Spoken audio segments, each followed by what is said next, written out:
Fidèles téléspectateurs de la télé qui transforme, c'est toujours un plaisir de vous retrouver pour votre émission Recap Message. Bonjour à vous et bienvenue à ce numéro de cette émission qui vous permet de comprendre en profondeur les enseignements du bishop Ouattara Mohamed Idriss.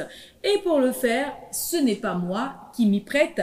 Nous avons des personnes aguerries en la matière sur ce plateau pour nous permettre de comprendre donc ces 10 enseignements. Et aujourd'hui, je suis en compagnie des pasteurs. Esmaël, bonjour pasteur. Bonjour Prisca. Bienvenue sur ce plateau. C'est un plaisir de vous avoir. Je rappelle que le pasteur Esmaël est pasteur établi à l'église Ambassade des Miracles des Deux Plateaux, Abidjan Deux Plateaux. Voilà.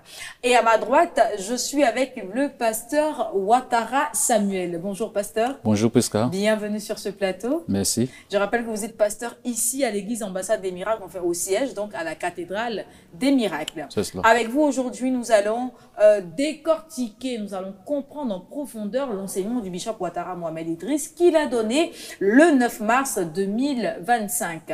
Pour nos téléspectateurs qui ne s'en souviennent pas, pasteur, on va leur permettre de regarder cet élément vidéo et on va se retrouver juste après. À tout de suite. Moi, j'ai découvert qu'on vient à l'église pour plusieurs raisons, mais il y en a 3 qui sont essentielles. And I believe that we come to church for many reasons, but for me, 3 are the most important. La première raison, c'est adorer Dieu. The first reason is to worship God. Nous venons rendre culte, donc nous venons adorer Dieu. We come here for a service, then we come to worship God. Et c'est la raison la plus importante. And that's the most important reason. Oui, parce que Dieu, n'est-ce pas, mérite d'être adoré. Yes, because God deserves to be worshipped. C'est pourquoi l'une des parties les plus importantes dans le culte, c'est l'adoration. That's why one of the most important parts in the service is a worship. Si vous n'adorez pas, vous n'êtes pas venu à l'église. If you don't worship, it means that you're not attending Si vous the venez church. après l'adoration, vous n'êtes pas venu à l'église. If you come after the worship, you did not attend the church. L'adoration est la chose avec laquelle Dieu ne négocie pas.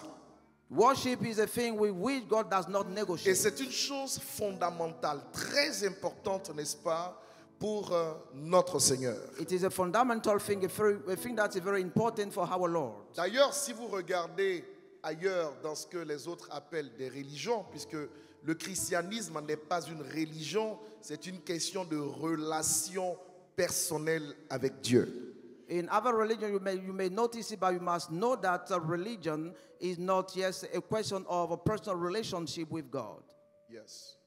Et donc, ceux qui parlent de religion, en fait, vous avez la dimension de l'adoration là-bas qui est non négociable. In terms of religion, we have a level of worshiping which is non-negotiable. Non négociable. Non-negotiable. Voyez, les autres, permettez-moi de parler ainsi, quand ils vont dans leur temple, ils y vont que pour adorer leur Dieu et ils sortent de là, rien d'autre. For the other religion, when they go, it is only to worship God and nothing else. Parce que c'est la chose la plus importante. Because it is the most important thing. Il nous a créés pour remplacer Lucifer. He has created us to substitute Lucifer. Il nous a créés pour l'honorer, pour l'adorer. He has created us to honor him and to worship him. J'aimerais que tu touches quelqu'un, que tu lui dises, tu passes un jour sans adorer Dieu, c'est un péché, tu rates un but. Tell someone you spend a day without worship, you have missed a goal, missed a purpose. Parce que péché, c'est rater le but. Because to sin is to miss the purpose. Ce n'est pas seulement transgresser la loi. Not only to trespass the law, C'est rater un but. it's to miss a goal. Il nous a établis pour l'adorer. He has established us to worship him. Donc, on vient à l'église pour apprendre aussi à l'adorer. We also come to church to learn how to worship him. Mais on y vient également But equally we come pour apprendre à le servir. to learn how to serve him. Donc, vous avez la fonction d'adoration en premier lieu et vous avez la fonction ouvrière en second lieu. That you have the function of worship and the second you have the function Tous of ceux qui worker. viennent dans la maison de Dieu ne doivent pas venir juste l'adorer, mais doivent, au-delà de l'adoration, disposer leur vie entre les mains de Dieu pour qu'ils deviennent des ouvriers, des instruments, des disciples entre ses mains. And those who come to church are not coming to worship him, but also to avail the life for God to be, for them to be a disciple in the hand of God. S'il n'y a pas d'évolution dans cette dynamique, If there's no progress in this dynamic, c'est un grand problème. it is a big issue. Regarde ton frère, dis-lui, un chrétien qui ne grandit pas, Look at your brother and tell them, Ouvre la bouche, ouvre la bouche. Un chrétien qui ne grandit pas a Christian who does not grow up pour être un instrument entre les mains de Dieu to be a tool in the hand of God peut finir par être un démon. can end up being a demon.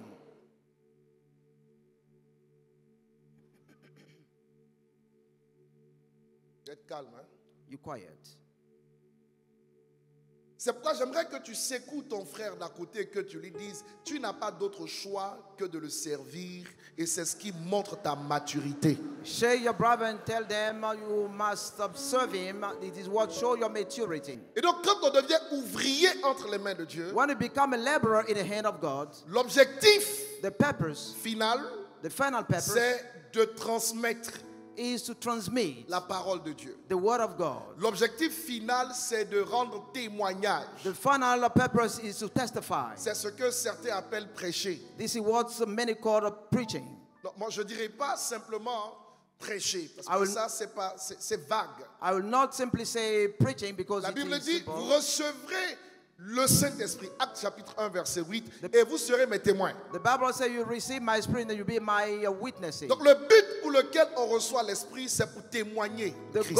The goal for which we receive the Spirit is to testify. Et témoigner, c'est témoigner. And to testify is just to C'est testify. dire quelque chose. Just to voice, to say C'est something. avoir une expérience et pouvoir la transmettre. To have an experience and be able to transmit C'est it. aussi entendre un témoignage et pouvoir le dire. Also to hear a testimony and also say it. Dieu nous a établis dans le Saint-Esprit comme des témoins. God has established us in the Holy Spirit as witnesses. Donc tous ceux qui viennent à l'église Those who come to church viennent ici come here pour être équipés to be equipped dans le but d'apprendre à adorer Dieu in order to learn to worship God et ensuite témoigner. and then testify. Témoigner de Christ, Testify of Christ. témoigner de sa puissance, Testify His power. témoigner de ses capacités, Testify His abilities. témoigner du salut, Testify also about salvation. témoigner.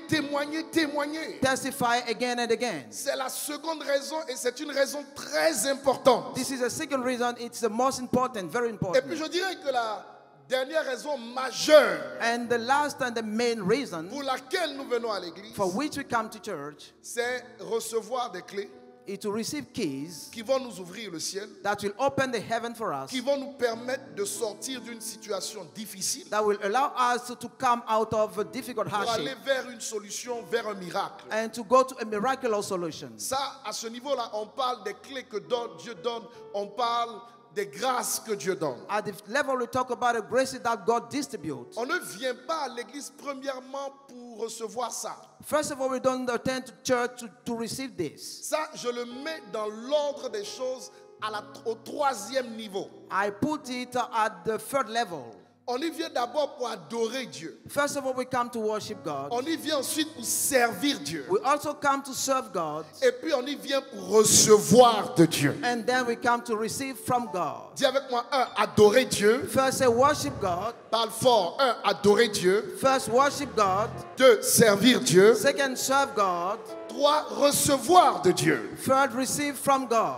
Vous voyez, quand cet ordre est respecté, When this order is respected, parfois le fait qu'on reçoive de Dieu n'est pas simplement un don, mais cela peut devenir une récompense. sometimes the fact of receiving is not only a gift, but it can become a reward. Retour donc sur ce plateau, pasteur, on a pu regarder ensemble cet élément vidéo pour rafraîchir la mémoire de nos téléspectateurs. Et il y a tout de suite une chose qui m'a frappé. Le bishop Ouattara dit dans cet enseignement que la première raison, la toute première raison pour laquelle on vient à l'église, c'est pour adorer Dieu. Cela consiste à faire quoi exactement, pasteur Ouattara? Ok, je voulais d'abord bénir le Seigneur pour la vie de nos parents spirituels, pour cette opportunité que nous avons de pouvoir expliquer le message de notre Père spirituel. Quand on parle de l'adoration, vous devez savoir que l'adoration fait référence à dire à Dieu ce qu'il est pour chacun d'entre nous. Et donc le départ de toute adoration est rattaché selon Jean 4, le verset 22. Lorsque Jésus est en train d'échanger avec la dame samaritaine, il lui a dit « Vous adorez ce que vous ne connaissez pas, mais nous, nous adorons ce que nous connaissons. » Pour dire que l'adoration débute d'abord par la connaissance de Dieu. On ne peut pas adorer ce qu'on ne connaît pas. Ok. Donc, pour commencer à adorer, il faut d'abord chercher à savoir quelle est la révélation que vous avez personnellement de Dieu. Cela diffère d'une personne à une autre personne. Cela diffère d'une personne à une autre personne. C'est pourquoi Jésus a dit à cette dame, vous adorez ce que vous ne connaissez pas. Et donc, si je veux adorer Dieu, la première question que je dois me poser, c'est qui est Dieu pour moi? Qui est Dieu pour moi? Et à cette question, la réponse que je pourrai donner me permettra ainsi de pouvoir mieux apprécier l'adoration que je vais rendre à l'endroit du Seigneur. C'est pourquoi j'ai dit tout à l'heure que l'adoration commence par la révélation que nous avons de Dieu. Et c'est dans cette révélation maintenant que nous pouvons glorifier, qualifier le Seigneur par rapport à ce qu'il est et représente à nos yeux, pour nous. D'accord, ça c'est bien compris. Pasteur Ismaël, adorer Dieu, la première raison pour laquelle on vient à l'église, ça consiste à faire quoi exactement?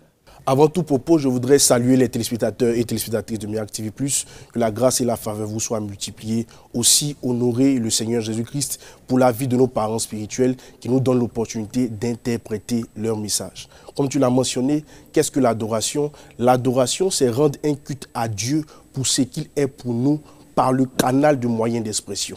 Quel est mon propos? Rendre un culte à Dieu, c'est le bénir, c'est le célébrer, c'est l'honorer pour ce qu'il est pour nous au travers de moyens d'expression, comme je l'ai dit, que sont la danse, la gestuelle, des cantiques, des chants et même des cris d'allégresse. Parce que quoi? Parce que celui qui vient adorer Dieu a une révélation de qui Dieu est pour lui. Et au travers de cette révélation-là, son adoration peut se manifester par des chants, par des cris de joie, par des pleurs et même par des danses. Nous pouvons déduire que l'adoration est liée fondamentalement au cœur. Parce que c'est celui qui a une révélation interne liée au cœur qui a la capacité d'adorer Dieu avec tous les honneurs, avec toute la grâce liée à cette adoration. J'en veux pour preuve. 3 personnes peuvent venir ici à la cathédrale des miracles sur un même chant, mais les mêmes personnes n'auront pas forcément la même révélation de ce Dieu au travers de ce chant. Un peut avoir la révélation du Dieu qui guérit, l'autre peut avoir la révélation du Dieu qui restaure, et l'autre peut avoir la révélation du Dieu qui console. Mais dans la même atmosphère, dans le même endroit, la révélation que chacune des personnes a pour ce Dieu-là va leur permettre d'adorer Dieu de manière claire et précise. D'accord, pasteur. J'ai bien compris les définitions que vous avez données tout à l'heure, mais il y a une question encore qui me revient. Est-ce que c'est obligatoire de se rendre à l'église pour adorer Dieu? Parce qu'avec ce que vous dites, je peux le faire à la maison. Je peux avoir cette révélation-là de Dieu chez moi à la maison. Je peux rouler, faire des cris d'allégresse, danser, tout ça à la maison. Mais pourquoi il faut que je vienne à l'église pour ça? Moi, c'est ce que je veux comprendre, pasteur Ouattara. Ok. À ce niveau, ce que je pourrais certainement te dire, c'est que en fait, il est vrai que l'adoration peut se faire chez soi à la maison, mais il y a ce qu'on appelle l'onction personnelle, il y a ce qu'on appelle l'onction communautaire. C'est-à-dire que lorsqu'on se retrouve dans un environnement où il y a beaucoup plus de personnes par rapport à nous seuls, la manière d'être sensible à la présence de Dieu devient encore beaucoup plus intense. Parce qu'il y a une harmonie au niveau des différents instruments qui rentrent en ligne de compte et qui permettent à la personne de se retrouver dans une atmosphère qui lui permettra de se connecter facilement à la présence de Dieu, ce qui n'est pas forcément possible lorsque vous vous retrouvez chez vous seul à la maison. D'accord. D'accord, pasteur. Est-ce que ce n'est pas aussi lié au fait que venir à l'église est un devoir, est une obligation? Parce que je sais que dans la Bible, on dit qu'il faut honorer le sabbat, il ne faut pas rester chez soi. Est-ce que ce n'est pas lié à tout ça quelque part, pasteur Ismaël? D'une part, c'est lié à ce fait, mais nous devons comprendre que toute adoration ou spiritualité est liée à un endroit. Dieu se retrouve à un endroit.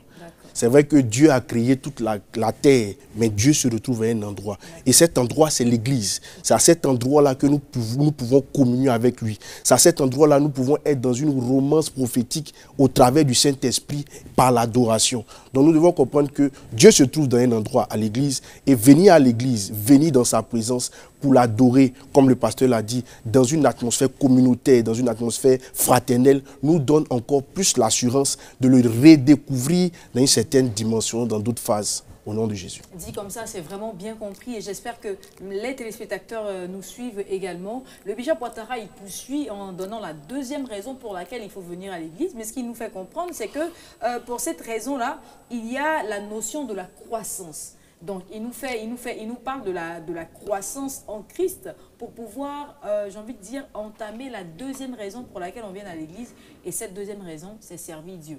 Exactement. Donc, pour servir à l'église, il faut une croissance. Déjà, servir à l'église, c'est quoi? Quelle est cette croissance dont nous parle le bishop Ouattara? Moi, je veux juste que vous puissiez, pasteur Ouattara, on va commencer avec vous, revenir sur cette partie de cet enseignement-là pour qu'on puisse bien comprendre ce qu'il voulait nous dire, le bishop Ouattara. D'accord. Avant de répondre à cette question, je vais donner une image. C'est comme l'image d'un bébé. Dès qu'il vient au monde, il ne commence pas à marcher automatiquement. Ça. Dès qu'il vient au monde, il y a des choses qu'il n'est pas encore capable de pouvoir faire. C'est-à-dire, quand une personne donne sa vie au Seigneur et qu'elle commence à pouvoir adorer le Seigneur, elle va commencer à faire des pas avec Dieu. À faire des pas avec Dieu. Et c'est ce processus-là que le bishop Ouattara a appelé croissance. Pour dire qu'il y a des choses qui se feront au fur et à mesure.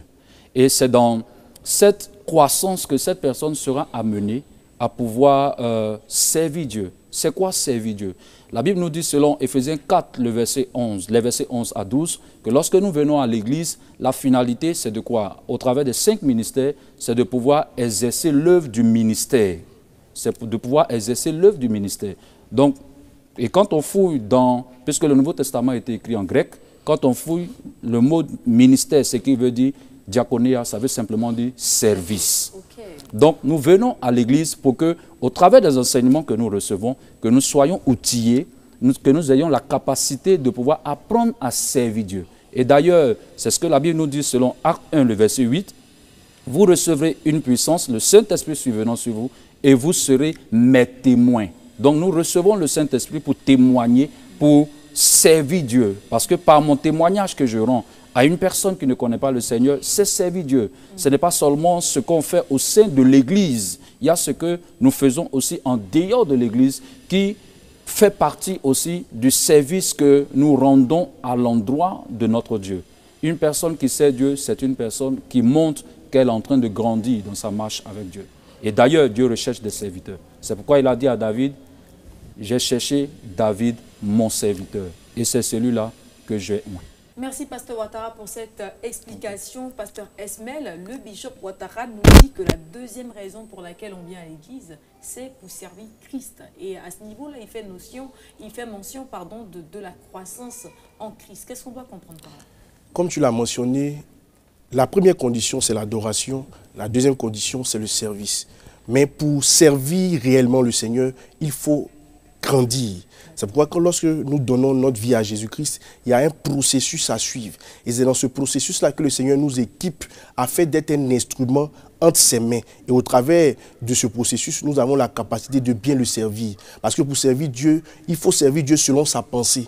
Et au travers de cette croissance que nous allons observer, au sein de l'Église surtout, au pied d'un pasteur, auprès d'un père spirituel, au pied d'un responsable, cette croissance-là va nous aider à être des chrétiens affermis, à être des personnes qui sont résolues, mais surtout à des personnes qui servent le Seigneur. Servir Dieu, en un mot, c'est faire ce à quoi Dieu nous appelle, dans la maison de Dieu. Et quand nous avons cette connaissance de ce que Dieu veut pour nous, nous sommes équipés pour aller maintenant dehors. Parce que nous avons les enseignements requis, nous avons l'apprentissage requis, nous avons la formation requise. Et à partir de là, nous sommes des témoins fidèles de ce que Dieu est capable de faire dans la vie d'un homme au travers de notre témoignage personnel ou le témoignage d'autres personnes. Et après ça, nous devenons des instruments que Dieu peut utiliser pour bénir des vies, pour délivrer, pour restaurer.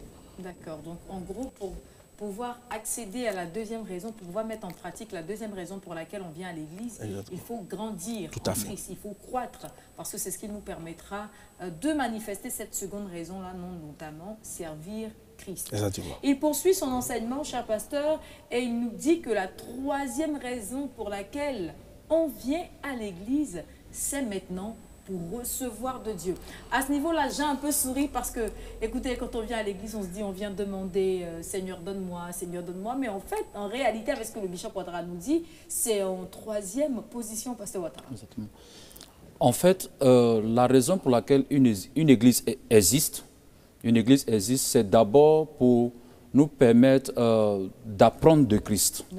D'apprendre de Christ afin de pouvoir grandir avec le Seigneur. Et ce n'est pas d'abord pour nos besoins personnels. c'est pour le besoin de Dieu d'abord que nous venons à l'église. C'est pour cela que la Bible dit il y a plus de joie à donner qu'à recevoir. Les deux premières raisons nous permettent de donner à Dieu.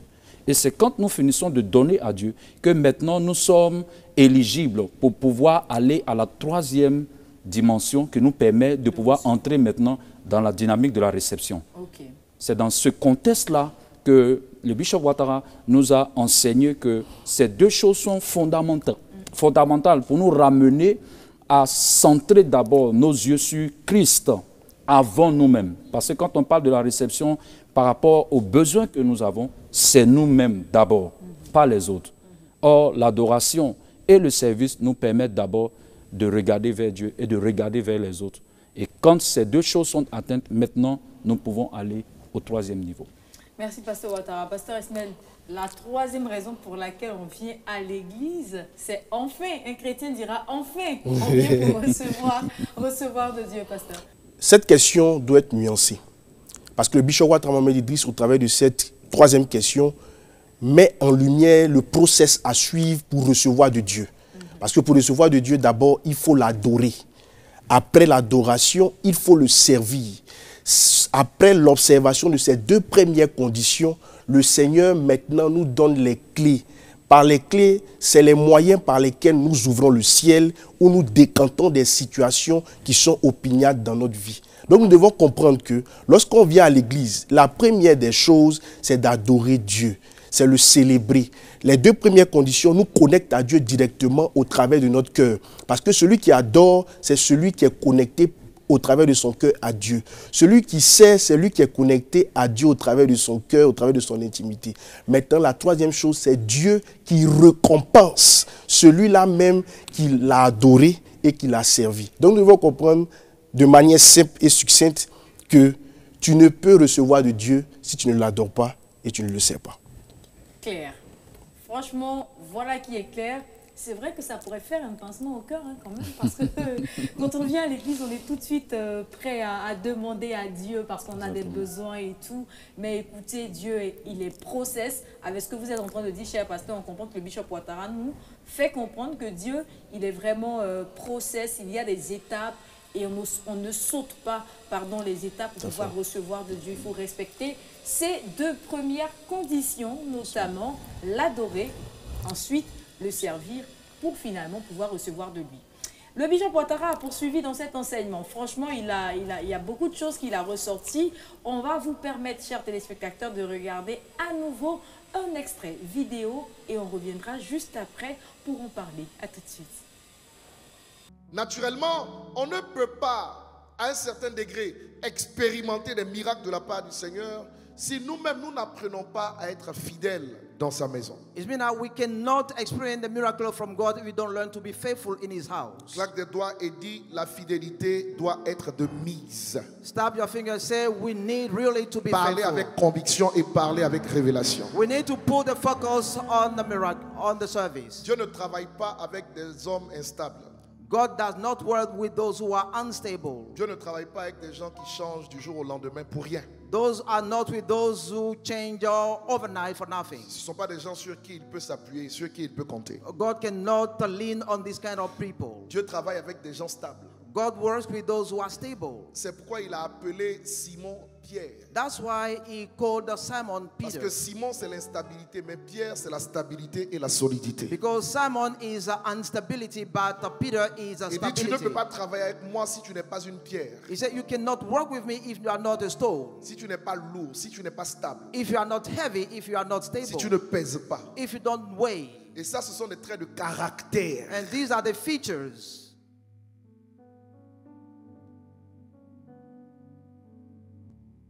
C'est pourquoi il a été dit finalement pour ceux qui iront au ciel That's why it is said finally for those who will make heaven que pour entrer là-bas, il y aura deux critères. that to get in we have two criteria.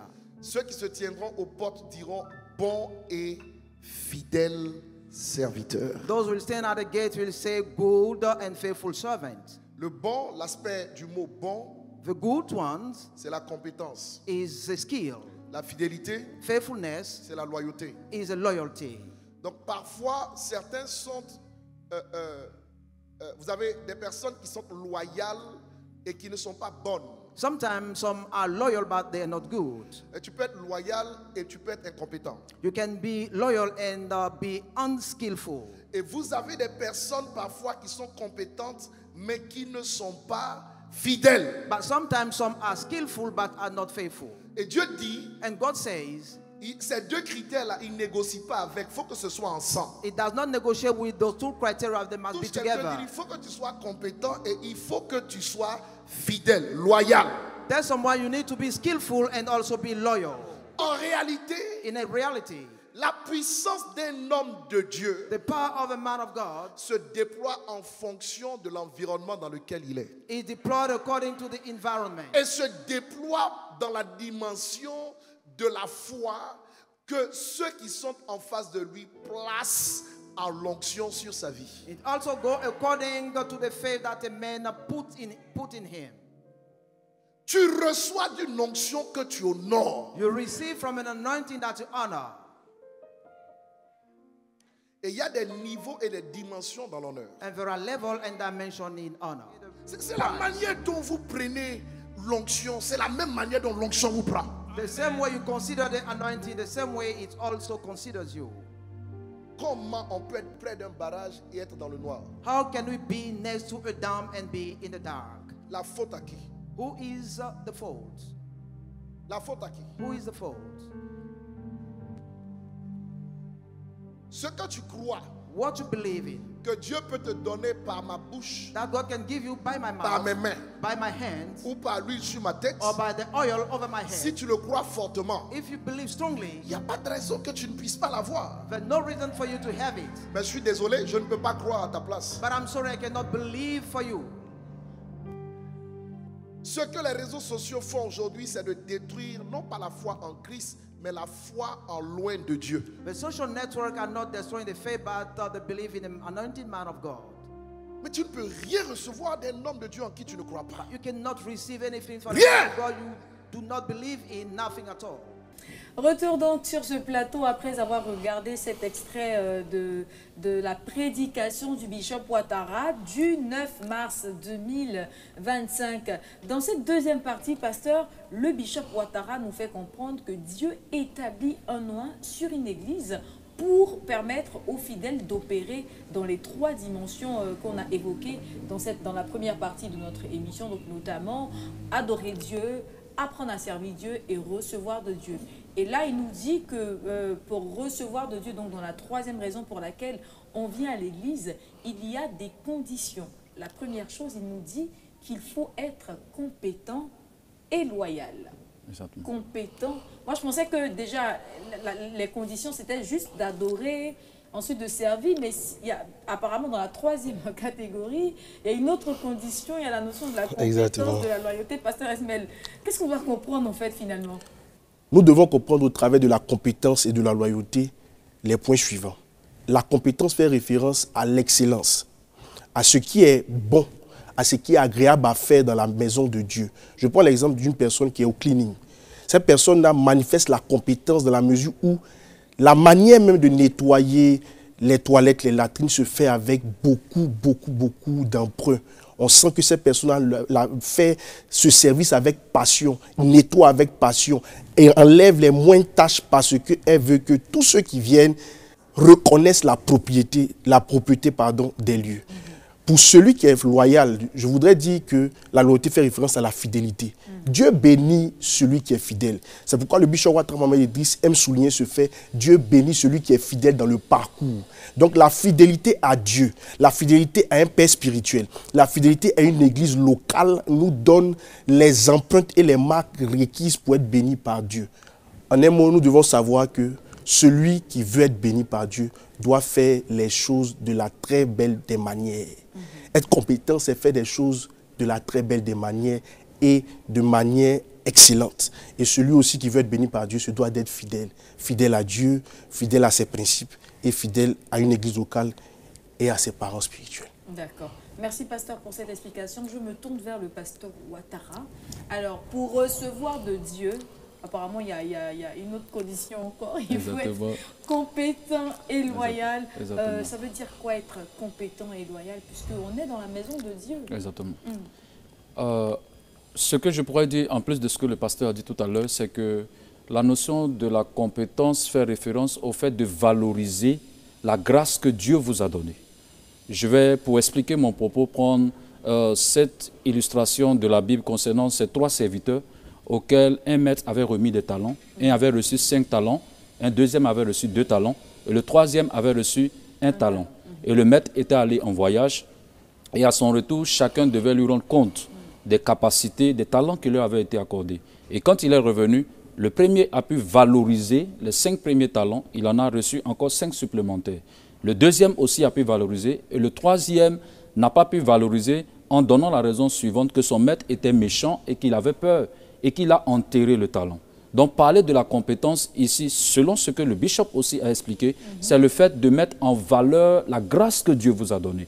Travailler cette grâce pour qu'elle puisse devenir excellente. C'est quand on se met à exécuter la même chose à plusieurs reprises qu'on finit par devenir un expert dans ce domaine-là. Et la deuxième chose, c'est que la loyauté fait référence à la fidélité. Et le maître disait à ses serviteurs, parce que vous avez été fidèles en peu de choses, je vous donnerai des choses encore plus grandes. Si on n'a pas pu être fidèle avec Dieu dans le peu que nous avons, ce sera difficile au Seigneur de nous donner ce qui est au-dessus. Parce que Dieu, avant de nous donner une chose, doit tester le fait de savoir est-ce qu'il peut avoir confiance en nous. Est-ce qu'il peut avoir confiance en nous? Et comment Dieu peut le savoir? C'est par notre fidélité dans le peu qu'il nous a donné. C'est quand nous gérons correctement le peu que Dieu nous a donné, que Dieu vient maintenant pour nous pousser au prochain niveau, pour nous donner ce qui est élevé, parce qu'il saura que nous n'allons pas salir son nom, nous n'allons pas dilapider. D'accord. Donc là, avec l'explication que vous donnez, merci pasteur, on comprend tout de suite, on peut comprendre autrement, je parle pour les téléspectateurs, parce que j'essaie aussi d'être dans la peau des téléspectateurs. On peut comprendre que cette fidélité, cette loyauté est rattachée à peut-être à ce qu'on possède humainement, un travail, un époux, un enfant, mais ici, ce que le bishop veut nous faire savoir, c'est que la compétence et la loyauté dont il fait mention est rattachée à notre service dans la maison de Dieu. Il faut que les choses soient assez claires. Alors, il a donc poursuivi.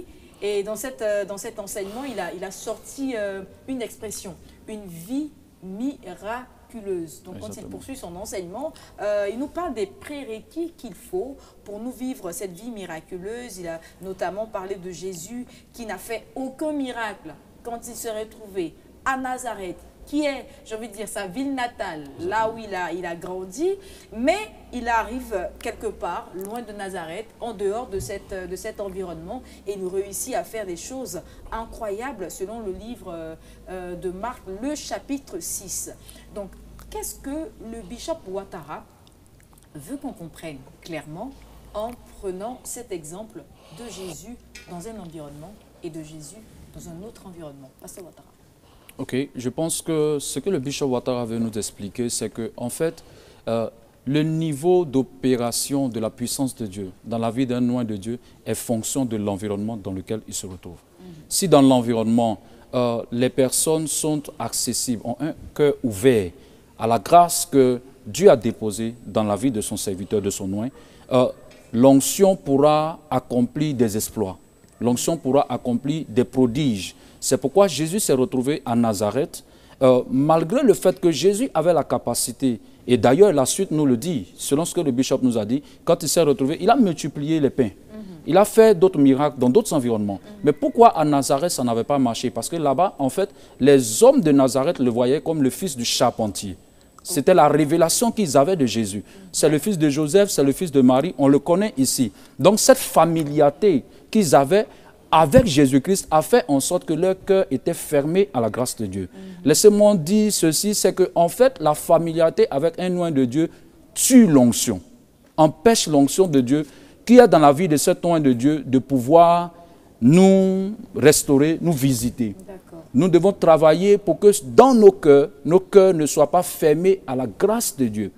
Dieu bénit les oints de Dieu selon ce qu'il a choisi de déposer comme grâce dans la vie de chacun. Et c'est pour que cela puisse servir à son peuple. Mais son peuple ne peut pas recevoir si le cœur n'est pas réceptif. Car la bénédiction vient dans la vie de celui qui est prêt à pouvoir la recevoir. D'ailleurs, un enfant, quand on veut le prendre, on tend les mains vers ce dernier. Si l'enfant tend les mains, on peut le recueillir. Mais si l'enfant croise les mains, c'est un peu difficile. Qu'est-ce qu'un oint de Dieu peut faire dans un environnement dans lequel le cœur des hommes est fermé? C'est bien compris avec vous, pasteur Ouattara. Je me tourne vers le pasteur Esmel. Alors, Jésus à Nazareth qui ne fait rien et qui se retrouve quelque part juste après, qui fait des choses incroyables, pasteur Esmel. Pour répondre à cette question, je voudrais toucher 3 points.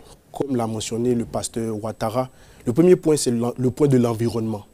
Le deuxième point, c'est la perception de qui est l'homme de Dieu ou Dieu pour toi. Et le dernier point, c'est la loi de l'honneur.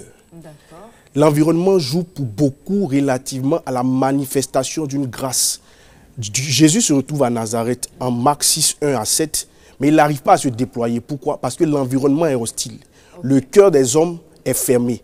Et encore, ces mêmes hommes-là le perçoivent comme le fils du charpentier. Donc ça veut dire la divinité qui est manifeste au travers de Jésus dans d'autres endroits est bloquée à Nazareth parce que la perception, la manière de voir, les a priori que les personnes de Nazareth ont à son égard l'empêchent de se déployer. Et la loi de l'honneur. Jésus n'était pas honoré, valorisé à Nazareth, raison pour laquelle il ne pouvait pas manifester ce à quoi Dieu l'a appelé, c'est-à-dire la guérison, la restauration, etc. Mais lorsqu'on part au verset 43 de Marc 6, nous voyons que ce même Jésus se retrouve dans un autre environnement, où l'environnement est propice. Nous voyons des personnes qui acceptent de s'aligner sous ses instructions. Ils s'asseyent pour que le Père soit multiplié. D'abord, l'environnement était propice. De deux, les personnes ont su que c'est Jésus qui était présent.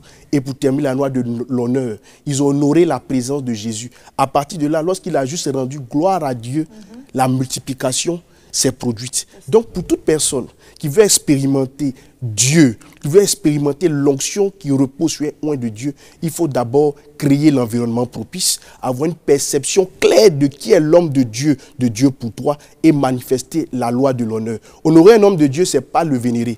Honorer un homme de Dieu, c'est croire en la divinité de Dieu en lui et savoir que Dieu l'a appelé pour accomplir quelque chose de significatif dans notre vie. C'est très clair. Franchement, je suis sur ce plateau et j'ai l'impression de réécouter cet enseignement avec beaucoup plus de clarté. J'espère que vous, fidèles téléspectateurs de la télé qui transforme, vous arrivez à suivre le développement de cette émission par rapport à la prédication du bishop Ouattara donnée le 9 mars 2025. Je rappelle que cette notion de prérequis pour recevoir d'un oint de Dieu est rattachée au fait qu'il a dit au début de la deuxième partie de cette émission qu'il est établi en tant qu'oint, qu'un oint est établi pour permettre au peuple de Dieu d'opérer dans les 3 dimensions, donc dans les 3 catégories pour lesquelles, les 3 raisons pour lesquelles on se retrouve à l'église. Et donc, si vous n'avez pas cette compréhension claire de l'oint de Dieu au-devant de vous, naturellement, même s'il est mandaté à le faire, il ne pourra pas vous emmener à atteindre ces 3 dimensions. Et c'est ce que le bishop Ouattara voulait nous faire comprendre. Il a dit une chose essentielle qui est un problème dans notre société. Il nous a dit succinctement, rapidement, que les réseaux sociaux travaillent à détruire la foi en un oint. C'est vrai que ça n'a pas été l'essence de son développement, mais c'est une chose importante que moi j'ai notée et que j'aimerais, pasteur Ouattara, que vous puissiez nous expliquer pour la bonne compréhension de nos téléspectateurs.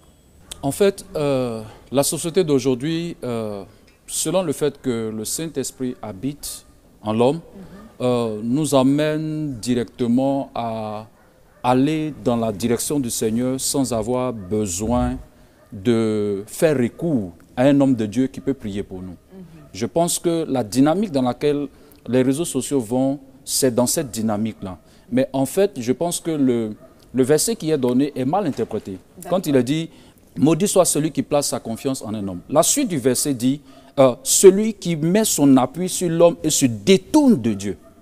C'est ce que la suite du verset dit. Donc c'est ce que ça veut dire en fait. C'est le fait que quelqu'un fasse volontairement le choix de ne pas mettre ses yeux sur le Seigneur et mettre ses yeux sur l'homme dans le but de recevoir de l'homme. Ce qui est différent de la dynamique quand on se retrouve en présence d'un oint de Dieu. Parce que la Bible nous dit selon 2 Chroniques 20, 20, croyez à Dieu et vous serez, croyez en Dieu et vous serez affermis, croyez au prophète et vous réussirez. Si tu ne crois pas en un oint de Dieu, en un homme de Dieu, comment peux-tu prier pour toi et la grâce de Dieu qui est disponible sur sa vie pourra t'affecter. Cela n'est pas possible. D'ailleurs, dans notre parcours quotidien, quand nous allons à l'école, c'est parce que nous croyons en ce que le maître nous dit à l'école que nous prenons des notes. Et finalement, ce dernier vient pour nous évaluer là-dessus. Donc, dans la vie de tous les jours, nous croyons en des personnes. Quand tu montes dans un véhicule, tu crois au chauffeur. Exactement. Tu sais que Dieu va l'assister. Donc, si tu ne crois pas en ce dernier, comment monteras-tu dans son véhicule? C'est la même chose quand nous nous retrouvons dans la présence de Dieu. Crois en la grâce que Dieu a déposée dans la vie de loin de Dieu. Permet à Dieu de se saisir de ce dernier pour agir dans notre vie et nous permettre de pouvoir obtenir le miracle que nous voulons obtenir de la part du Seigneur. Donc, quand nous regardons l'homme de Dieu, c'est Dieu que nous voyons au travers de ce dernier. C'est le revêtement que Dieu a déposé sur sa vie pour nous bénir. Quand on prend Actes chapitre 11, la Bible nous parle de Corneille, qui était un homme qui faisait deux choses. Il priait continuellement. Deuxièmement, il donnait des aumônes aux pauvres. Quand Dieu voulait le visiter, Dieu lui a dit, envoie des personnes aller chercher Pierre. Et Pierre est venu, quand Pierre a commencé à parler, le Saint-Esprit est descendu. Dieu pouvait agir directement dans la vie de Corneille. Pourquoi Dieu dit, je passe d'abord par Pierre? Ça veut dire que parfois, il y a des choses que vos prières personnelles ne pourront pas vous accorder, mais que Dieu vous donnera par la grâce qu'il a déposée dans la vie d'un loin de Dieu. Et quand vous allez rencontrer cette personne, votre vie ne sera plus jamais la même. Merci, pasteur, pour cette explication claire. Je me tourne vers le pasteur Esmel pour un additif à ce niveau. Comme le bishop Ouattara Mohamed Idriss le révèle, lorsque Dieu veut bénir ou restaurer des hommes, il passe par des hommes. Et lorsque le diable s'attaque à des oints de Dieu, sous prétexte que nous tous nous avons le Saint-Esprit par le canal de chrétiens ou de non-chrétiens, quel est le but? Le but, c'est de détruire la foi de plusieurs. Détruire la foi de plusieurs, c'est entacher les témoignages. C'est bloquer l'évolution du royaume de Dieu et c'est d'avorter des destinées. Parce que pour qu'une destinée s'exprime sur la terre par le canal de Dieu, il faut au préalable passer par des hommes de Dieu qu'il a habilités, mandatés, équipés et bâtis pour donner les clés pour réussir. Donc quand le diable s'attaque à des oints de Dieu au travers des réseaux sociaux, il est en train de détruire des destinées, il est en train de salir des témoignages, il est en train d'empêcher des vies d'éclore. Aussi, comme le pasteur l'a souligné, la Bible dit qu'il ne faut pas qu'on prenne la chair pour appui. Il ne faut pas qu'on ait confiance en l'homme. Il faut qu'on fasse le distinguo. Le pasteur a souligné un point important, c'est celui qui se détourne de Dieu. Donc ça veut dire, si l'on est attaché à un oint de Dieu, sans se détourner de ce Dieu-là, nous allons avoir des résultats. C'est pourquoi la Bible dit, en l'homme c'est l'esprit. Quand on parle de l'homme, c'est l'esprit de Dieu à un homme de Dieu qui lui donne la capacité de libérer des vies. C'est l'esprit de Dieu en l'homme de Dieu qui permet à un homme de Dieu d'orienter des personnes vers ce à quoi Dieu les appelle. Donc je voudrais dire pour terminer que cette lutte, ce combat qui se situe au niveau de la destruction de notre foi est juste pour empêcher que le royaume de Dieu puisse s'étendre au travers de ses ministres. C'est pourquoi il faut beaucoup de discernement parce que le Seigneur, pour bénir des hommes, passe au préalable par des hommes qui s'est choisi selon Éphésiens 4, verset 11.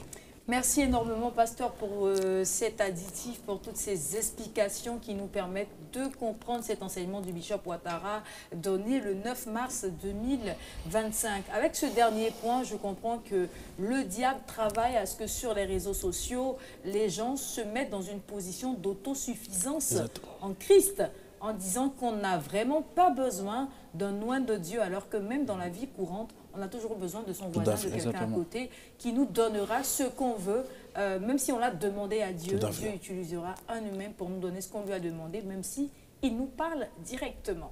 C'est bien compris. J'espère également, chers téléspectateurs, que vous avez pris note de tout ce qui a été dit sur ce plateau pour bien comprendre cet enseignement du bishop Ouattara que vous retrouverez sur sa page YouTube Bishop Ouattara Mohamed Idriss-officiel, également sur sa page Facebook Bishop Ouattara Mohamed Idriss-officiel. Cher pasteur, nous sommes au terme de cette émission. Moi, j'ai envie de vous demander une dernière chose par rapport à tout ce qui a été dit sur ce plateau. Qu'est-ce qu'on doit retenir de cet enseignement de façon claire et simple? Pasteur Ouattara. D'accord. Qu'est-ce qu'on doit retenir simplement, c'est que nous devons travailler sur nous-mêmes, premièrement, dans la dimension de l'adoration. L'adoration qui est un style de vie. Et notre adoration, deuxièmement, va nous pousser à nous attacher au Seigneur, à vouloir mettre les grâces qu'il a déposées en nous au service des autres pour répondre aux besoins des autres. Il ne faut pas seulement se contenter de venir dans la présence de Dieu et rentrer à la maison. Il faut chercher à être un ouvrier dans la maison de Dieu pour faire en sorte que le royaume de Dieu puisse aller de l'avant.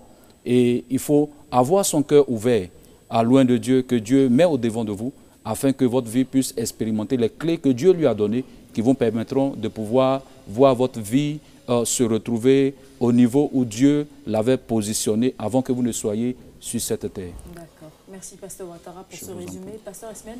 Mon résumé va s'articuler sur 2 points. Un point qui touche à la personne du chrétien et un autre point qui touche à la personne de Dieu et à loin de Dieu. Pour vivre une vie miraculeuse en tant que chrétien, il faut au préalable être un adorateur et un serviteur de Dieu. À la suite de cela, le Seigneur va établir autour de notre vie un système, un mécanisme de bénédiction qui est lié au fait qu'il nous donne les clés au travers d'un homme de Dieu. Et cet homme de Dieu-là, lorsqu'il nous donne les clés, notre perception, notre manière de le voir, de l'honorer, de le célébrer, nous permettra de vivre des signes, des prodiges et des miracles. En d'autres termes, celui qui veut bénéficier de Dieu se doit d'être un adorateur, un serviteur, mais surtout de savoir que Dieu, pour te bénir, passera par un homme. Et par cet homme-là, Dieu te donnera des clés, et ces clés-là te permettront de pouvoir vivre le miraculeux, et cela au nom de Jésus-Christ. Merci, pasteur, fidèle téléspectateur de la télé qui transforme. Tout a été dit sur ce plateau, tout a été bien expliqué, bien argumenté. Pour votre compréhension, j'espère que cette émission, que ce numéro de Recap Message vous a permis de comprendre cet enseignement du Bishop Ouattara. On est au terme de cette émission. Je vais vous donner rendez-vous très vite pour un autre numéro de votre émission. D'ici là, portez-vous bien.